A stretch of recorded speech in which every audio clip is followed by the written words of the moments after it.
বন্ধুরা, শুভ নববর্ষ। তোমাদের সারাটা বছর খুব ভালো কাটুক।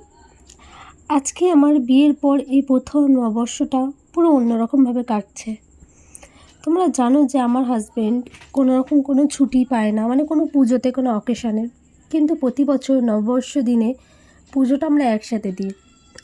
অ্যাটলিস্ট ও একটা বেলা থাকে, হয়তো 12টা দিয়ে ডিউটি হয় বা নাইট ডিউটি হয়। বাঁকুড়ায় যখন চলে গেছিলো, এখনও বাঁকুড়াতেই আছে, তখনও নাইট ডিউটি নিত। মর্নিংয়ে আমি আরও পুজো দিয়ে বেলার ট্রেন ধরে চলে যেত বাঁকুড়ায়। কিন্তু এবছর তো ছুটিই পাইনি। আমি জানি ওরও খুব খারাপ লাগছে, কিন্তু আমি ওর সামনে বলি না। আমার এখানে বাবা মা শ্বশুর শাশুড়ি সবাই রয়েছে, ওখানে ও একা থাকে, ওর কষ্টটা আরও বেশি। তো যাই হোক, উঠে আমরা রেডি হয়ে বেরিয়ে পড়লাম পুজো দেওয়ার জন্য। তো প্রথমে ভেবেছিলাম হনুমানজির মন্দিরে যাব, এর আগের বছরে গিয়েছিলাম। কিন্তু রাস্তায় সবাই বলছে প্রচুর ভিড়, আর আমার মনটা না একটু অন্যরকম হয়ে গেল যে ভিড় আছে, ছেলেটাকে নিয়ে যাব।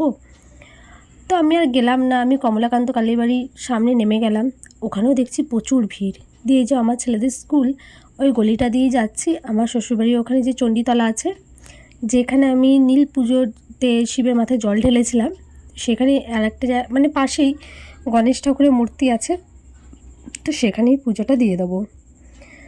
তো এই যে চলে এসেছি, একদিকে রয়েছে শিব ঠাকুর আর একদিকে রয়েছে গণেশ বাবা। তো তোমাদের আগেরবার আমি ভিতরটা দেখাতে পারিনি। এই যে আমি আজকে কেউ নেই বলে ভিডিওটা করছি।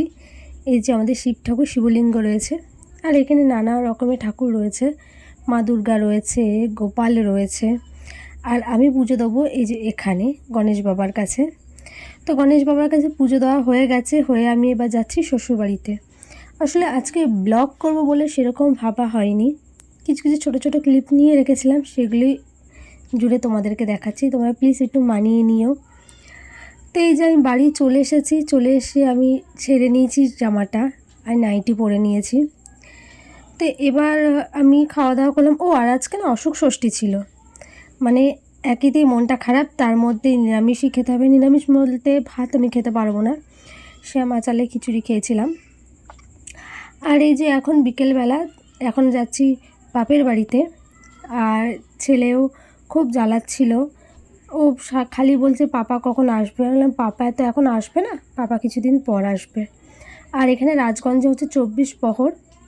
তো যাই হোক, এখানে বাড়ি চলে এসেছি, চলে আসার পরেই মিষ্টি নিয়ে বসে পড়েছি।